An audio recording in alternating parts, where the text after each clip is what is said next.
sekalian, pagi ini keadaannya sehat walafiat?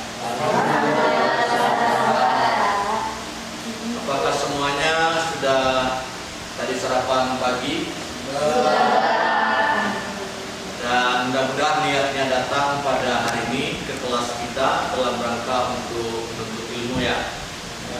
Baiklah, pada hari ini kita diberi tugas oleh Universitas Muhammadiyah Sumatera Barat kemitraan dalam pembelajaran di Prodi Hukum Keluarga Islam, Fakultas Agama Islam, Universitas Muhammadiyah Sumatera Barat. Kepada saya Samsul Rizal, SHI MAG, yang manakan untuk mengampu mata kuliah pengantar usul fikih pada semester ini. Pada saudara-saudara juga diamanahkan untuk mengikuti perkuliahan dengan sebaik-baiknya, dan kepada kita berdua, mahasiswa dan dosen, diamanahkan untuk bekerja sama dalam rangka mencapai tujuan pembelajaran ini sebagai bentuk amanah akademik dari Universitas Muhammadiyah Sumatera Barat. Di saya Samsul Rizal, SHI MAG, menyampaikan pada kesempatan kali kualifikasi saya kuliah sarjana atau strata 1 itu di bidang hukum Islam, Fakultas Syariah IAIN Imam Bonjol Padang. Kemudian saya melanjutkan kuliah S2 Magister Agama di Universitas Muhammadiyah Sumatera Barat pada konsentrasi hukum Islam, lebih tepatnya pada hukum Islam dalam bidang muamalah dan bidang ibadah serta keluarga Islam. Nah, untuk itu sebagai latar belakang yang berpendidikan di bidang hukum Islam, tentu selaras dan layak untuk mengampu mata kuliah ini. Untuk itu dengan upaya yang sangat serius, saya akan bersama-sama dengan saudara untuk bisa melaksanakan tugas ini dengan baik, yakni kita mencapai hasil atau tujuan daripada mata kuliah pengantar usul fikih. Nah, mata kuliah ini pada dasarnya merupakan mata kuliah pokok dalam Prodi Hukum Keluarga Islam. Bobotnya sebanyak 2 SKS dan akan dikuliahkan dalam 16 kali pertemuan dalam satu semester dengan sistem tatap muka, ceramah, kemudian daring, bisa learning, dan menggunakan metode-metode yang relevan untuk perkuliahan, dilakukan secara kontinu setiap pekan. Artinya pertemuannya akan berlangsung selama 1 kali dalam 1 minggu. Nah, pada prinsipnya mata kuliah ini memberikan pemahaman kepada mahasiswa tentang konsep dasar usul fikih, objek-objek kajian usul fikih, serta sumber-sumber dan dalil hukum Islam, manfaat dan urgensi daripada usul fikih, ruang lingkup, sejarah kemunculan usul fikih di zaman Rasulullah, zaman para sahabat, serta perkembangannya. Selanjutnya juga akan membahas tentang metode istinbat hukum, kategori hukum syarak, serta hubungannya dengan kaidah-kaidah pokok pada cabang-cabang yang menerapkan, sehingga nanti akan menghasilkan pemahaman yang kolektif oleh mahasiswa untuk memahami permasalahan hukum keluarga di tengah-tengah kehidupan bermasyarakat. Maka apa yang hendak dicapai dari perkuliahan ini? Pertama, dari segi sikap, mahasiswa memiliki kemampuan dasar tentang penguasaan nilai-nilai keislaman serta bertanggung jawab merespon dalam bidang praktisi hukum, pekerjaan praktisi hukum. Jadi diharapkan setelah mata kuliah ini diajarkan,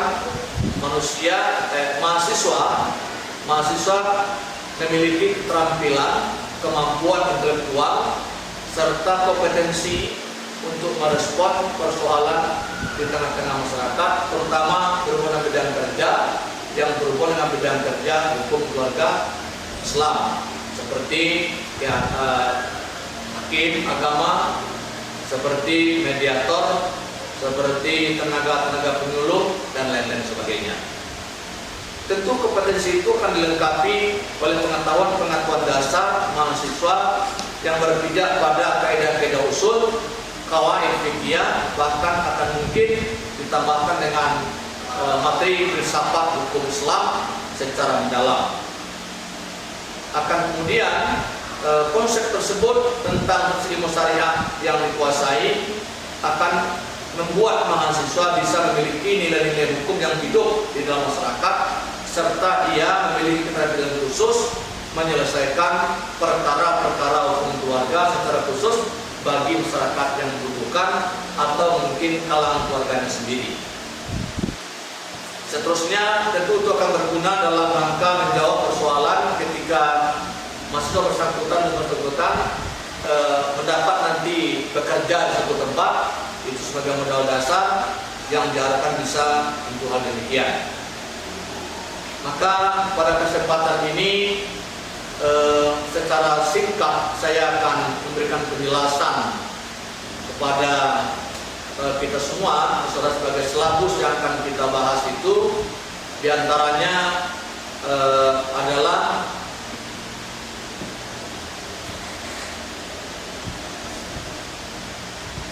satu, berkenaan dengan urgensi usul fikih.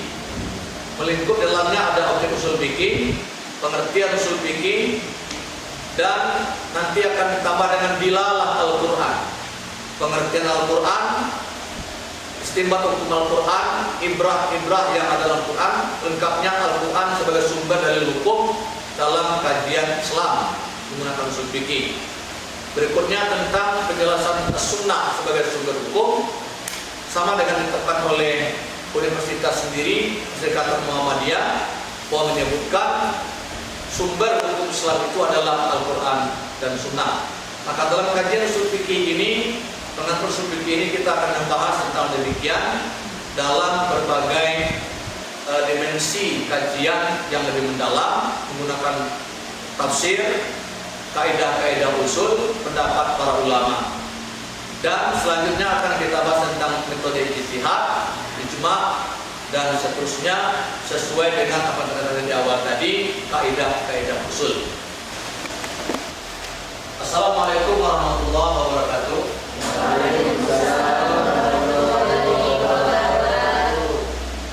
Mahasiswa sekalian, pada pertemuan kali ini kita pada mata kuliah pengantar usul fikih. Hari ini kita akan belajar tentang qiyas, ya, dalam pertemuan yang keempat di jadwal kita. Maka hari ini kita akan melaksanakan perkuliahan berkenaan dengan qiyas. Sebelum kita masuk kepada perkuliahan, lebih dulu kita minta salah seorang untuk membacakan Al-Quran sebagaimana ketentuan perkuliahan kita. Kalau kita menyepakati sesuai amanat dari universitas, setiap perkuliahan dimulai dengan membaca Al-Quran. Kepada saudara Mudi, kita minta untuk membaca Al-Quran 1 atau 2 ayat untuk memulai perkuliahan kita. Silakan, Mudi.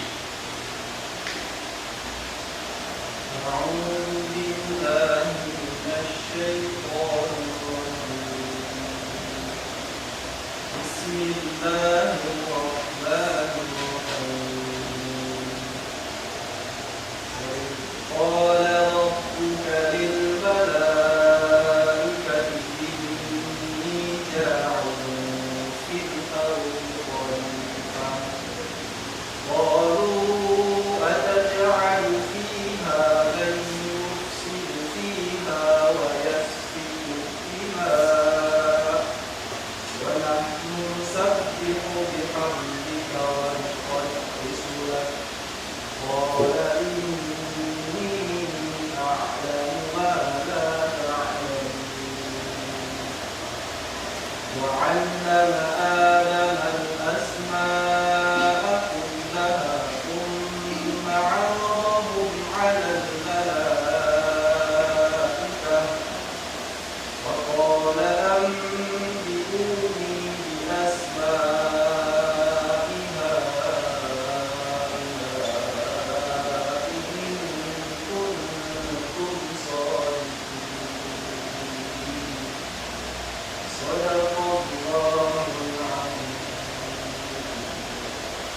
Terima kasih kepada Nudi yang telah berdoa. Semoga senantiasa diberi pahala yang terbaik di sisi Allah Subhanahu wa taala. Bagaimana saudara semua, sudah siap dengan bahan dan kelengkapan belajar kita? Hari ini pun kita bisa menggunakan Google Gemini ya, buka Google sama-sama untuk bahan, sehingga saya dan saudara sama-sama bisa menganalisis tentang pembelajaran kita pada hari ini. Jadi kepada mahasiswa diharapkan juga untuk bisa melihat materi dengan baik, nanti kita diskusikan satu persatu. Baiklah, pengantar awal saya ingin menjelaskan tentang kias. Kias itu secara artinya menyatakan hukum suatu masalah baru yang tidak ada diatur oleh teks nas. Nas yang termasuk adalah Al-Quran dan hadis. Jadi suatu perkara yang belum diatur ketentuannya oleh Al-Quran secara langsung atau oleh hadis secara langsung, maka untuk mendapatkan ketentuan hukumnya diperlukan adanya metode istinbat hukum agar masalah tersebut dapat terjawab, diketahui jawabannya. Itulah yang dimaksud di dalam kias. Nah, dikenal pada kias itu dia merupakan dalil hukum setelah Al-Quran dan Sunnah. Kenapa disebut begitu? Karena di zaman Rasulullah pun hal-hal yang tidak diketahui Al-Quran Rasulullah dapat langsung menjawabnya. Tetapi sepeninggal Rasulullah SAW, hal yang seperti itu tidak bisa lagi dilakukan. Maka yang harus dilakukan adalah menyamakan persoalannya, dasar pokok permasalahannya dengan yang milik zaman Rasulullah SAW, lalu disandarkan, jadikan itu pedoman untuk menyatakan hukum tersebut. Maka beberapa rukun di dalam kias itu harus ada. Pertama adalah hukum dasar, kasus yang lama, maksudnya kasus yang diambil sebagai dasar hukum. Kemudian yang kedua, ada cabangnya, cabang kasus yang baru yang belum ada ketetapan. Jadi ada masalah yang sudah ditetapkan zaman Rasul sebelumnya, dan ada masalah baru yang akan dicari ketetapan hukumnya. Kemudian yang ketiga, ada hukum asalnya, hukum syariat yang sudah ada pada kasus yang lama. Dan yang keempat adalah ilat atau sifat sebab yang melandasi ditetapkannya suatu hukum. Jadi empat ini dipertimbangkan dalam kias. Kita ambil satu contoh, saudara sekalian. Contohnya adalah dalam Al-Quran disebut tentang khamar, tetapi khamar itu bersifat umum. Maka zaman sekarang ditemukan ada narkotika atau narkoba ya, dengan jenis-jenisnya. Tentang narkoba dan jenisnya itu belum disebut secara langsung oleh Al-Quran. Al-Quran hanya menyebut khamar. Nah, maka bagaimana hukumnya seseorang mengkonsumsi narkoba? Apakah itu dihukumi sama dengan khamar atau tidak? Itu tidak bisa langsung. Maka setelah kita baca penjelasan para ulama tentang narkoba, ternyata bahwa narkoba disetarakan dengan khamar. Kenapa disetarakan? Karena menggunakan empat unsur yang tadi. Masalah lama dalam Al-Quran, khamar disebutkan hukumnya haram. Kemudian masalah baru datang, narkoba. Hukum narkoba itu belum tahu kita, sedangkan hukum khamar sudah tahu, adalah haram. Lalu bagaimana menetapkannya? Dilihatlah kesamaan zat yang ada pada khamar dan zat yang ada pada narkoba. Dapat ditemukan dalam analisis para ulama dan dalil hukum, ternyata ada kesamaan Sebab apa itu? Khamar merusak akal, narkoba juga merusak akal. Maka premisnya, jika khamar merusak akal, lalu narkoba juga merusak akal, kesimpulannya narkoba dan khamar hukumnya sama. Artinya hukum narkoba disamakan dengan hukum khamar, yaitu diharamkan. Nah, inilah secara ringkas tentang kias itu yang penting kita ketahui. Maka kalau kita lihat kesamaan daripadanya, apakah itu merusak akal atau memabukkan, artinya apa? Bahwa kias, namanya kias itu, yang disebut kias itu sekalian menyamakan status narkoba kepada status khamar. Kalau khamar ditetapkan oleh Al-Quran haram hukumnya, maka narkoba juga haram, karena kesamaan yang ada pada narkoba dengan yang ada pada khamar, yaitu zat yang memabukkan, zat yang merusak akal. Nah, tujuan Islam adalah memelihara akal, maka mengeluarkan keputusan hukum tentang dengan kias itu untuk menyelamatkan manusia agar akalnya tidak rusak oleh narkoba. Kalau ada orang bertanya, gimana hukumnya itu? Dalam Al-Quran ada. Di antara dalam surat Al-Maidah ayat 90 tentang khamar. Ternyata tentang khamar bersama dengan narkoba. Sekian untuk sesi pertama mungkin kita cukupkan. Ini kita akan minta diskusi, tanya jawab, pertanyaan satu atau dua untuk mendalami materi kita ini. Terima kasih. Baik, saudara sekalian, sesi kita selanjutnya adalah kita tanya jawab tentang materi kita, yaitu kias. Tadi sudah menunjuk saudara Budi ya, Budi untuk bertanya. Kepada Budi, kita bersilakan. Baik, sini saya akan bertanya kepada Pak dosen mengenai tentang kias. Mengapa ada ulama yang menerima kias dan ada juga yang menolaknya? Mengapa ada ulama yang menerima kias sebagai dasar hukum dan ada pula yang menolaknya? Mungkin Budi bisa menyebutkan salah satu yang menolak itu, atau kamu baca aja dulu ya.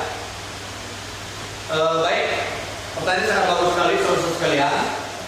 Memang di kalangan para ulama fuqaha ya, ulama fikih, fuqaha itu ulama fikih, ada yang menerima dengan penuh tentang sistem kias, ada juga yang belum menerima dengan penuh. Jadi sebenarnya bukan maksudnya menolak, tapi belum menerima dengan penuh. Tetapi jumhur ulama, jumhur itu adalah 2 atau 3 dari 4 mazhab yang besar. Mazhab besar itu pertama mazhab Imam Abu Hanifah, yang kedua Malikiyah, ketiga Syafi'iyah, keempat Hanabilah. Nah, kalau 3 dari yang 4 ini sudah setuju, maka disebut dengan jumhur. Jadi kesimpulannya, jumhur ulama itu menerima kias sebagai dalil hukum. Muhammadiyah dan Tadina juga menerima kias sebagai dalil hukum. Seperti yang disebutkan di awal tadi, bahwa kias itu dia bukan sumber yang utama, tapi kias dapat bersumber kepada Al-Quran, namun mencarikan kesamaan ilah peristiwa yang terjadi pada zaman yang sudah ada ketentuan hukumnya dengan peristiwa baru yang belum ada ketentuan hukumnya, seperti narkoba dan khamar yang sudah kita jelaskan. Mudah-mudahan mungkin lebih bisa mengambil pemahamannya. Atau yang lain boleh kalau ada yang menimpali, ada yang merasa kurang puas, atau mungkin ada yang ingin bertanya dengan hal yang materi lainnya. Silakan. Cynthia, sepertinya ingin bertanya.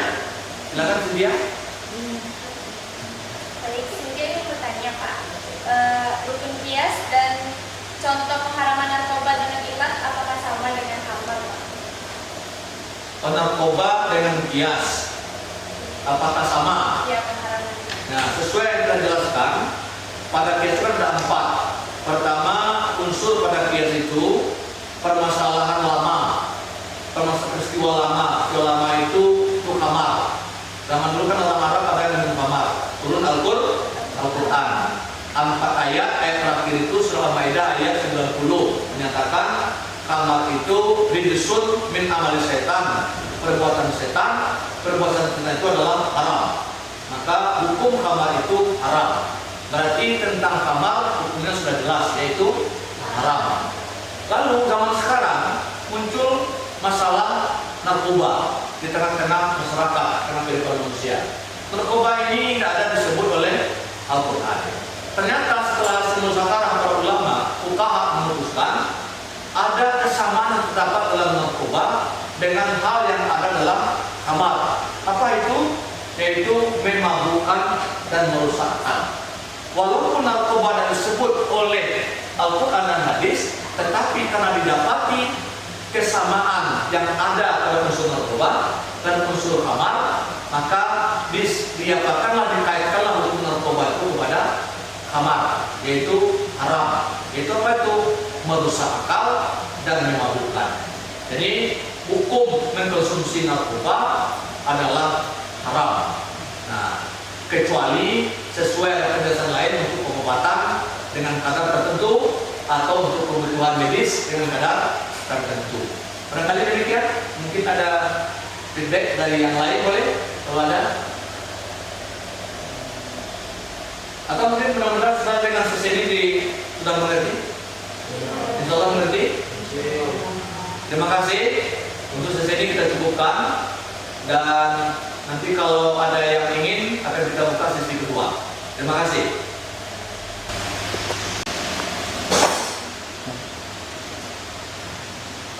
Teman-teman semua, mahasiswa sekalian, baiklah, kita sampai pada penghujung perkuliahan. Diharapkan memang sangat materi kita hari ini bermanfaat bagi kita semua, dan dalam rangka saudara dan masyarakat mampu menjelaskan dengan baik tentang bias bila diperlukan dalam keluarga ataupun di tengah masyarakat. Bagian daripada kesimpulan kuliah kita ialah